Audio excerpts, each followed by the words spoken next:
Представь человека на пике карьеры.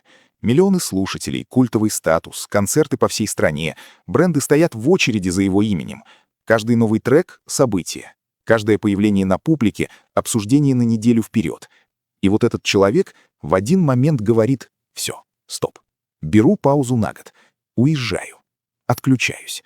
И не потому, что выгорел, не потому, что скандал, болезнь или личная трагедия. Просто решил, потому что захотел пожить. Его команда в панике. Менеджеры говорят: люди забудут, аудитория уйдет, инерция остановится, потом не разгонишься. А он отвечает спокойно: за год не забудут. Он был в этом уверен. И знаешь что? Он оказался прав. Большинство артистов на такое не способны. Не потому, что слабые или безответственные, а потому, что слава работает как наркотик, с теми же механизмами, той же химией в мозге, той же ломкой при отмене. И когда ты годами живешь на этой игле, аплодисменты, лайки, признания, обсуждения, остановиться становится физически страшно. Страшнее, чем продолжать, даже когда уже не хочется. Но есть люди, которые слезают. И есть люди, которые вообще не подсаживаются, потому что устроены по-другому. Иван Дорн — один из них. Украинский музыкант, автор «Стыцимена», «Бигуди», «Северного сияния», песен, которые знает каждый, кто слушал русскоязычную музыку в последние 15 лет. Человек, который мог бы штамповать хиты и собирать стадионы до конца карьеры, но выбрал другой путь. Он брал паузы, когда все вокруг говорили: «Не останавливайся». Писал альбомы, которые никто не ждал и которые не вписывались в тренды. Отказывался от рекламных контрактов, если продукт ему не нравился. А когда началась война, и его перестали принимать и в Украине, и в России одновременно, не сломался. А сел в Париже, выпускает музыку, которую слушают тысячи, а не миллионы. И говорит об этом без горечи и без надрыва. Откуда такое спокойствие? Сегодня мы разберем 3 вещи. Как устроена зависимость от признания и почему она разрушает большинство людей, которые попадают в его поле. Что за человек Дорн и как он устроен изнутри, через его собственные слова в интервью разных лет. И самое главное, что это говорит о нас с тобой и о том, от чего зависит наша самооценка каждый день. Начнем с простого эксперимента. Ты публикуешь что-то в интернете. Пост, фото, видео, неважно. И первые несколько часов периодически заходишь проверить. Сколько лайков, кто прокомментировал, как реагируют.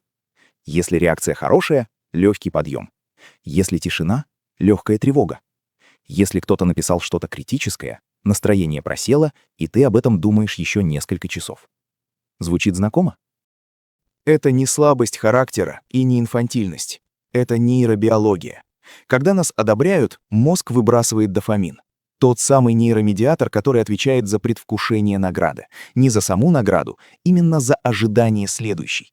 Поэтому мы и заходим проверять снова и снова. Мозг ищет следующую дозу еще до того, как предыдущая закончилась. И вот что важно понять. Этот механизм одинаково работает у всех. У тебя, у меня, у самого успешного артиста на планете.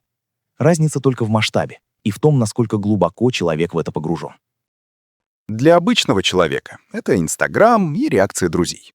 Для публичного это миллионы людей. Живые концерты, медиа, рейтинги. Доза несравнимо больше, и зависимость формируется быстрее и крепче. Теперь представь, что ты живешь в этом режиме годами. Каждый выход на сцену — выброс дофамина. Каждый хит — новая волна признания. Каждое интервью, каждый заголовок, каждый комментарий «ты изменил мою жизнь» — все это питает одну и ту же систему в мозге. Постепенно происходит то, что происходит с любой зависимостью — толерантность. Тебе нужно все больше, чтобы почувствовать то же самое. Один хит уже не дает того подъема, что раньше. Нужен еще один, потом еще. Концерт на 1000 человек кажется маленьким, хочется 10 000, потом стадион. И параллельно формируется страх обратного, страх тишины, страх забвения. Страх, что если ты остановишься, все рассыплется. Аудитория уйдет, имя потускнеет. И ты окажешься один на один с вопросом, который все это время заглушал шум толпы. А кто я вообще без всего этого? Это не метафора. Это реальный психологический механизм, который ломал и продолжает ломать огромное количество талантливых людей. Посмотри на Юрия Шатунова. Мальчик из детдома. Голос, который знала вся страна. Феномен конца 80-х. «Белые розы» — песня, которую невозможно забыть, если ты вырос в то время. Но Шатунов так и не смог выйти за пределы этого образа. Всю взрослую жизнь он возвращался к одним и тем же песням, к одной и той же аудитории, к одному и тому же моменту своей жизни. Потому что только там было то признание, которое он знал. Попытки записать что-то новое не давали той же отдачи. Система была заточена под один тип топлива, и без него не работала. Или возьми другой пример, западный, более жесткий. Бритни Спирс. Девочка, которую индустрия превратила в машину по производству хитов с подросткового возраста. Ее самооценка, ее идентичность, ее ощущение себя — все было намертво привязано к тому, как на нее реагирует публика. Когда публика начала отворачиваться, система рухнула. Не потому, что она была слабой, а потому, что фундамент был построен не там. Это крайние случаи, но механизм тот же, что и у человека, который расстраивается из-за 10 лайков вместо 100. Зависимость от признания опасна не тогда, когда все хорошо. Она опасна тогда, когда что-то меняется. Меняется рынок, меняется аудитория, меняются алгоритмы, приходят новые артисты. Или, как в случае с Дорном, начинается война, и вся твоя жизнь переворачивается за несколько дней. Если твоя идентичность держится на признании извне, любое из этих изменений становится угрозой существованию. Не карьере, именно существованию, потому что ты не знаешь, кто ты без этого зеркала. И вот тут начинается самое интересное. Потому что есть люди, которые в той же ситуации не рассыпаются. Не потому что им не больно, а потому что их фундамент стоит на другом. Что это за фундамент? Психологи называют это внутренней референцией. Грубо говоря, ты оцениваешь себя и свои действия изнутри, а не снаружи. Твоя система координат не зависит от того, сколько людей тебя одобрило сегодня. Это не значит, что тебе все равно, что думают другие. Это значит, что чужое мнение — информация, а не приговор. Ты можешь ее учитывать, можешь с ней не соглашаться, но она не определяет, кто ты есть. Звучит просто. На практике один из самых сложных психологических навыков, которые существуют. Потому что мы социальные существа. Мы эволюционно заточены на то, чтобы отслеживать реакцию группы. Это было вопросом выживания тысячи лет. Быть отвергнутым племенем означало смерть. Этот страх никуда не делся. Он просто переехал в лайки и комментарии. Поэтому людей с по-настоящему внутренней референцией — единицы. И когда такой человек становится публичным, это выглядит странно, почти неестественно. Дорн однажды сформулировал это очень точно. Он говорил, что понял, не может быть богаче всех, быстрее всех, сильнее всех, никогда не займет все первые места. Но есть кое-что, что точно его. Репутация и аудитория, которую он собирает своей музыкой. И когда я осознал, что моя сокровищница заключается именно в этом, а не в пьедесталах, тогда я быстро отпустил эти истории. Сокровище лежит здесь, а не в пьедесталах. Это не красивая фраза для интервью. Это описание реально работающей внутренней системы. Системы, где мерило успеха не место в чарте и не количество просмотров, а что-то более устойчивое и более личное. О том, как эта система устроена у конкретного человека, в следующей части. Декабрь 2021 года. Киев. Дорн дает большое интервью журналисту Катерине Гордеевой, одной из немногих, где он говорит развернуто и без спешки. До начала полномасштабной войны остается 2 месяца. Жизнь выглядит стабильной. Мастерская работает, новый альбом почти готов, семья в порядке. И в этом интервью он говорит кое-что неожиданное. Он рассказывает, что ему было слишком комфортно, что инерция концертной жизни затянула его настолько, что он перестал чувствовать себя живым внутри этого процесса. Выходил на сцену и не кайфовал. Делал все правильно и чувствовал пустоту. И тогда он принял решение, которое привело в ужас всю его команду.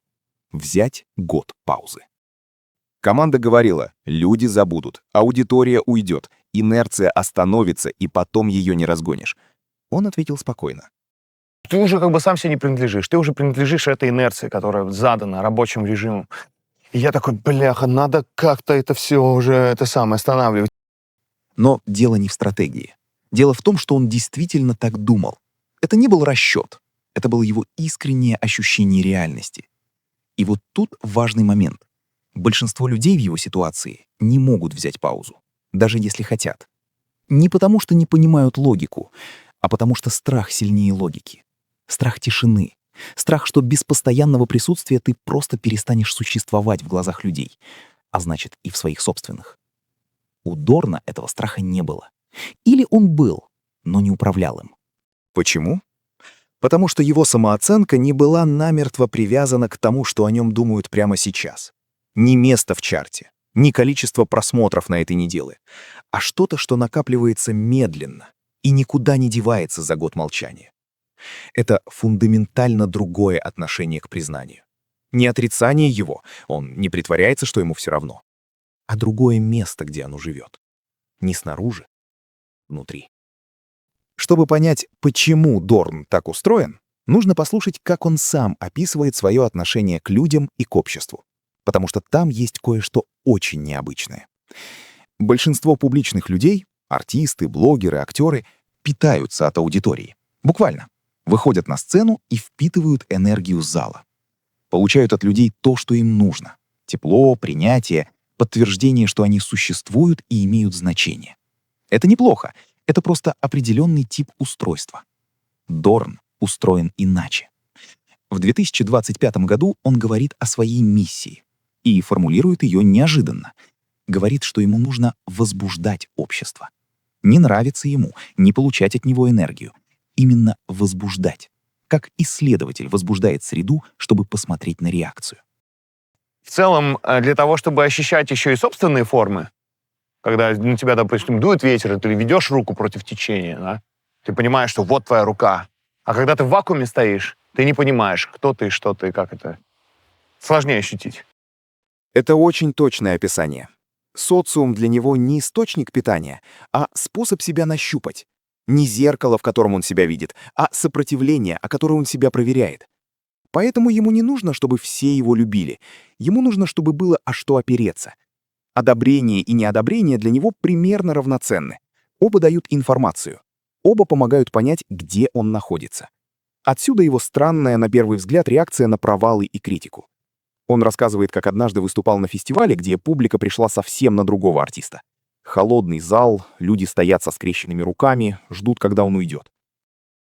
Я в целом, когда выхожу на сцену и вижу, что я здесь кому-то не нравлюсь, меня это так заводит, чувак. Ты даже не представляешь. Не страдание, не обиду, азарт. Потому что для него это не угроза, это задача. Его самооценка не падает от того, что зал холодный. Она вообще не зависит от температуры зала. И еще один момент, который многое объясняет. Он признается, он стеснительный человек. Всегда был. Ему неудобно вторгаться в чужое пространство, признаваться в чувствах, делать первый шаг. Он написал: «Не надо стесняться», именно потому, что знает этот страх изнутри. Это часть меня, и я с этим родился. Но когда он выходит на сцену, надевает маску. Не чтобы получить внимание, а чтобы преодолеть себя. Это принципиальная разница. Один человек выходит на сцену, потому что без внимания он умирает. Другой выходит, потому что сцена дает ему возможность быть тем, кем он в обычной жизни не решается быть. Первый зависит от публики. Второй использует публику как инструмент собственного роста. Февраль 2022 года. Дорн с семьей на отдыхе. Через несколько дней узнают, что началась война. Обратной дороги нет. В том смысле, что прежней жизни больше не будет точно. Он рассказывает этот момент так. 2 чемодана, жена, 2 детей, чужая страна. И внутри что-то говорит. Ну давай, покажи, что ты можешь. Найди квартиру. Устрой детей в школу. Разберись с налогами. И вот так это все начало восприниматься. Для меня это сплошное приключение. Это сплошное время прокачки. Принял это, подумал, ну окей, значит, надо так. Значит, это время прокачиваться. Это звучит странно, особенно если знать контекст. Война, иммиграция, друзья остались, страна под обстрелами. Большинство людей в такой ситуации описывают это как катастрофу. Но у него другой угол. Не потому, что ему не больно или не страшно, а потому что его идентичность не была привязана к месту, статусу и аудитории, которые он потерял. Он не перестал быть собой, когда все это исчезло. И дальше началось самое интересное испытание. В Украине его перестали считать своим, потому что он говорит по-русски, потому что старые интервью, потому что живет за границей. В России он и раньше был нежеланным гостем, а теперь и подавно. Человек оказался между двух миров, и ни один его не принимает. Это именно та ситуация, которая ломает людей, зависимых от признания. Потому что признания нет ни с одной стороны. Совсем. И если твоя самооценка держалась на том, что тебя любят, ты в свободном падении. Дорн в 2025 году говорит об этом спокойно, без обиды и без надрыва. Нет, ты сейчас не подходишь, ты не герой этого времени. Отойди в сторону. И я даже готов быть козлом отпущения, потому что, и принимать на себя удары. И добавляет кое-что, что звучит как итог всего, что мы разбирали. Пересказывает просто. Скучать по старой жизни нет смысла. Слишком много произошло. Впереди будет по-новому. Ни горечь, ни ностальгия, ни попытка вернуть то, что было. Просто принятие и движение вперед. Откуда это берется?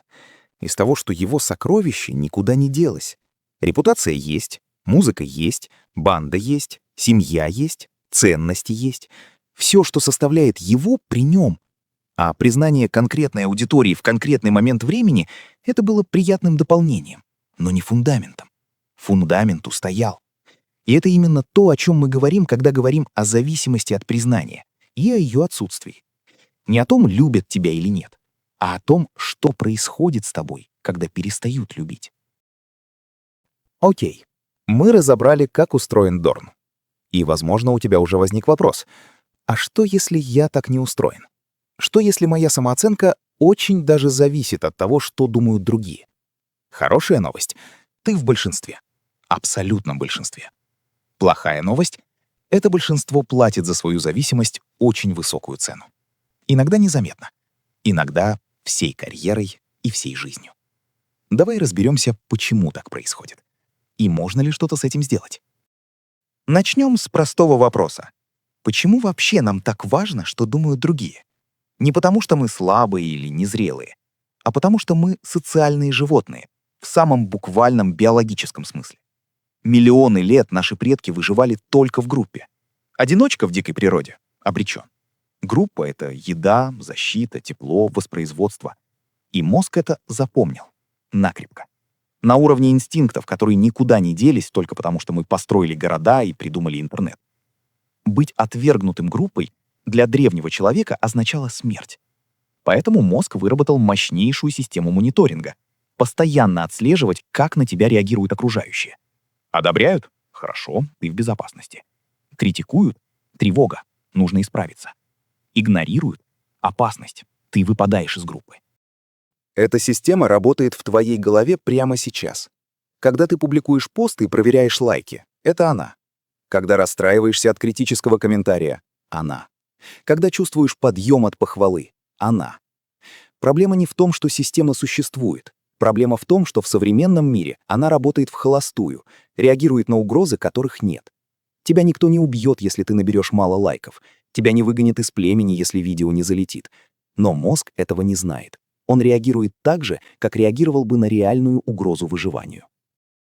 Теперь умножь это на публичность. Обычный человек получает социальную обратную связь от нескольких десятков людей вокруг. Публичный — от тысяч и миллионов. Система мониторинга работает на полную мощность, круглосуточно. Каждый комментарий, каждая реакция, каждый рейтинг — все это сигналы, которые мозг обрабатывает как информацию о твоем месте в группе.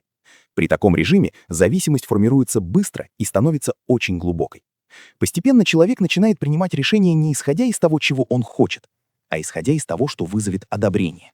Сначала это незаметно. Кажется, что ты просто учитываешь реакцию аудитории. Это же нормально, это профессионализм. Но потом граница размывается. И ты уже не знаешь, это я хочу сделать именно так, или я хочу, чтобы это понравилось. Шатунов не мог выйти за пределы белых роз не потому, что не пробовал, а потому что каждая попытка сделать что-то новое встречала холодную реакцию, и система немедленно сигнализировала: «Стоп, опасность, возвращайся туда, где тебя принимают». И он возвращался. Снова и снова. до конца жизни. Это не слабость воли, это нейробиология, против которой очень сложно идти в одиночку. Есть еще один механизм, который делает эту зависимость особенно коварной. Он называется условная самооценка. Условная самооценка — это когда ты ценишь себя не просто так, а при определенных условиях. Я хороший, когда меня хвалят. Я значимый, когда у меня много подписчиков. Я успешный, когда мои показатели растут. На первый взгляд кажется, что это нормально. Но проблема в том, что условная самооценка делает тебя заложником обстоятельств. Условия меняются, и ты меняешься вместе с ними. Рейтинги падают, ты падаешь. Аудитория уходит, уходишь ты. И самое страшное, ты начинаешь избегать всего, что может условия нарушить. Не пробуешь новое, вдруг не понравится. Не говоришь честно, вдруг осудят. Не останавливаешься, вдруг забудут. Жизнь сужается до безопасного коридора, где ты точно получишь одобрение. Именно это имел в виду Дорн, когда говорил про опасность инерции. Он чувствовал, как система его затягивает. И именно поэтому опасно. Потому что в этом комфорте очень легко перестать задавать себе вопрос: а я этого хочу или я просто боюсь остановиться? Теперь самый важный вопрос. Можно ли выбраться из этой ловушки, если ты уже в ней? Дорн не лучший пример для подражания в этом смысле, потому что он, судя по всему, в нее особо и не попадал. Его психика устроена так, что внешнее одобрение никогда не было главным топливом. Это его природа, и копировать природу другого человека невозможно. Но это не значит, что все остальные обречены. Потому что зависимость от признания — это не приговор, это паттерн. А паттерны можно менять. Медленно, с усилием, иногда с помощью, но можно. Первый шаг самый простой и самый сложный одновременно. Нужно честно ответить на вопрос, от чего зависит моя самооценка прямо сейчас. Не от чего она должна зависеть по-хорошему, а от чего зависит на самом деле. Если ответ от лайков, от чужого мнения, от того, принимают меня или нет, это уже важная информация. Не повод для стыда, просто информация. Второй шаг — найти то, что Дорн называет своим сокровищем. То, что останется с тобой вне зависимости от реакции окружающих. Это может быть качество работы, которое ты сам можешь оценить, верность какому-то принципу, отношения с конкретными людьми, чье мнение для тебя действительно важно. Не тысячи незнакомцев, а несколько близких. Дорн об этом говорит очень точно. Он разделяет аудиторию и близкий круг, и это разные вещи. Аудитория — это информация о том, как ты звучишь снаружи. Близкий круг — это люди, чье мнение он взвешивает серьезно. Семья, банда, несколько человек, которым доверяет. Когда у тебя есть этот внутренний круг доверия, тебе не нужно одобрение всех остальных для того, чтобы чувствовать себя в порядке. И последнее в этой части — про цену, которую платят те, кто не решает эту проблему. Цена не всегда очевидна сразу. Иногда человек живет с этой зависимостью годами, и внешне все выглядит нормально. Карьера идет, показатели растут, все довольны. Но рано или поздно приходит момент проверки. Рейтинги падают, аудитория меняется, жизнь переворачивается. Война, кризис, болезнь — просто время, которое меняет все вокруг. И вот тогда становится видно, на чем стоит фундамент. Дорн прошел через это испытание и устоял. Не потому, что он особенный, а потому что его фундамент был построен до того, как началось землетрясение. Вопрос, который стоит задать себе прямо сейчас, пока землетрясения нет.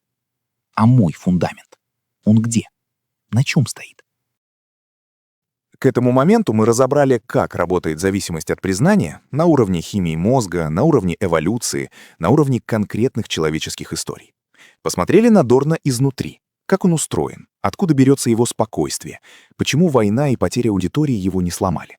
Поговорили о том, почему большинству людей так сложно выбраться из этой ловушки и что с этим можно делать. Теперь я хочу поговорить с тобой напрямую. Не про Дорна, про тебя. Вопрос первый. Ты делаешь то, что делаешь, потому что тебе это важно или потому что боишься потерять одобрение? Это не про работу конкретно, это про любую сферу жизни. Про то, как ты одеваешься, про то, что говоришь на встречах, про то, какие решения принимаешь, когда никто не смотрит, и какие, когда смотрят все. Большинство людей никогда не задают себе этот вопрос напрямую. Не потому, что боятся ответа, а потому что граница между «я хочу» и «я хочу, чтобы одобрили» настолько размыто, что ее почти не видно. Мы рационализируем, говорим себе «я делаю это, потому что это правильно». А на самом деле, потому что страшно, как отреагируют, если сделаю иначе. Дорн однажды сказал, он всегда чувствует, когда интервью идет слишком гладко и комфортно. И в этот момент внутри что-то включается. Потому что ты понимаешь, так, интервью идет слишком ласково. Скажи какую-нибудь хуйню. Это не провокация ради провокации. Это способ проверить себя. Я говорю то, что думаю, или то, что от меня ждут. Попробуй задать себе тот же вопрос. Не глобально, прямо сегодня, в каком-то конкретном решении или разговоре. Я делаю это потому, что хочу, или потому, что так надо, чтобы все было хорошо. Вопрос второй. Если бы завтра исчезли все внешние маркеры — лайки, подписчики, оценки, чужое мнение, социальный статус — ты бы продолжал делать то, что делаешь? Это жесткий вопрос. И честный ответ на него многое говорит о том, где на самом деле находится твой фундамент. Дорн на этот вопрос отвечает «да». И это видно не из слов, а из действий. Он выпускает альбом, который 3 года никто не слышал. Пишет музыку в деревне, без интернета. Создает секретный проект под псевдонимом, где его никто не знает. С нуля, без имени, без аудитории. У тебя есть уникальный шанс доказать самому себе, что ты еще что-то можешь тупо с самого нуля. И это дико интересно. Человек, который зависит от признания, так не говорит. Человек, который зависит от признания, боится начинать с нуля, потому что там нет гарантий, что получит то, что ему нужно. А теперь твой ответ. Что ты делаешь прямо сейчас? Работа, творчество, отношения, хобби. Что ты продолжал бы делать, даже если бы никто не видел и не оценивал? Если такое есть, это и есть твое настоящее сокровище. То, на чем стоит строить фундамент. Если такого нет, это не повод для паники. Это повод для поиска. Потому что лучше знать, что фундамента нет, и начать его строить, чем не знать и обнаружить это в момент, когда все рушится. Вопрос третий. Где лежит твое сокровище? Это формулировка Дорна, и она мне кажется очень точной. Не что тебе нравится, не что у тебя получается, не что приносит деньги или статус, а что является твоим сокровищем. Тем, от чего ты не откажешься, даже когда это неудобно, невыгодно и непопулярно. У Дорна это репутация и аудитория, которую он собирает честной музыкой. Не любая аудитория, а именно та, которая пришла за его настоящим. Он готов терять миллионы слушателей ради того, чтобы сохранить несколько тысяч, которые слышат его по-настоящему. Это выбор, осознанный и конкретный. И у каждого человека есть возможность сделать похожий выбор в своем масштабе и в своей жизни. Что для тебя важнее? Широкое одобрение или глубокое понимание? Быть принятым всеми или быть по-настоящему понятым несколькими? Делать то, что востребовано, или то, во что веришь? Это не риторические вопросы. Это реальный выбор, который каждый из нас делает каждый день. Осознанно или нет? Дорн делает его осознанно. И именно поэтому его не сломало то, что сломало бы большинство. Я не говорю, что нужно быть как Дорн. Его устройство — это его устройство. Его выборы — это его выборы. Его жизнь со всеми ее сложностями. Эмиграция, потеря аудитории, жизнь между двух миров, которые тебя не принимают. Это не то, к чему стоит стремиться. Но его вопросы стоит позаимствовать. Где мое сокровище? Что останется со мной, если убрать все внешнее? От чего я делаю то, что делаю? От желания или от страха? Это вопросы, которые делают человека устойчивым. Не счастливым автоматически, устойчивым, способным пережить землетрясение и остаться собой. В начале этого видео я спросил, откуда у Дорна такое спокойствие? Теперь у нас есть ответ. Не от равнодушия. Не от того, что ему не важны люди или не больно, когда отвергают, а от того, что его внутренняя система ценностей была построена до того, как началось испытание. Фундамент стоял, поэтому землетрясение не разрушило дом. Он сам говорит об этом в последнем интервью, просто и без пафоса. Говорит, что есть ценности, которые не стареют никогда. Одна из них — искренность. Если я буду заблуждаться через 8,5 лет, то я буду заблуждаться искренне. Мне кажется, это самое важное. Искренне заблуждаться. Это звучит странно на первый взгляд, но за этим стоит очень конкретная позиция. Я готов ошибаться. Я готов быть непонятым. Я готов терять аудиторию и одобрение. Но я не готов притворяться. Не готов делать то, во что не верю, ради того, чтобы понравиться. Это и есть независимость от признания в ее настоящем виде. Не безразличие к людям, а отказ строить свою идентичность на их реакции. История Дорна — это не история успеха в привычном смысле. Это история человека, который выбрал другое мерило успеха. Не количество просмотров, а качество контакта с теми, кто слышит по-настоящему. Не одобрение всех, а верность себе перед теми, кого уважает. Не пьедестал, а репутация, которая никуда не девается за год молчания. И когда жизнь проверила эту систему на прочность — война, эмиграция, потеря привычного мира — система выдержала. Не потому, что он особенный, а потому, что строил правильно. Большинство из нас строит иначе. Строят на одобрении и удивляются, почему так страшно останавливаться. Строят на признании и не понимают, почему так больно, когда оно исчезает. Строят на внешних маркерах и обнаруживают, что не знают, кто они без них. Это не приговор, это просто диагноз. А диагноз — это начало. Начало разговора с собой о том, где на самом деле лежит твое сокровище. Начало выбора, осознанного, конкретного, твоего собственного. От чего зависит твоя самооценка? Начало строительства фундамента, который выдержит, когда все вокруг начнет шататься. Дорн однажды сказал: «Когда уходишь с экранов, даешь людям возможность соскучиться». Но я думаю, что он имел в виду не только аудиторию. Он имел в виду и себя. Тишина — это не пустота. Это пространство, где можно услышать собственный голос. Тот, который обычно заглушает шум одобрения, лайков и просмотров. Попробуй иногда создавать эту тишину намеренно. Не публиковать, не проверять, не мониторить реакцию. Просто делать и смотреть, что происходит внутри, когда никто не смотрит снаружи. Там и живет ответ на вопрос: где твое сокровище? Спасибо, что досмотрел до конца. Это значит, что тема тебя зацепила. И мне кажется, я знаю почему. Потому что все мы в той или иной степени зависим от того, что думают другие. И все мы где-то внутри хотим этой зависимости чуть меньше. Это нормально. Это человеческое. Вопрос только в том, что ты с этим знанием сделаешь дальше.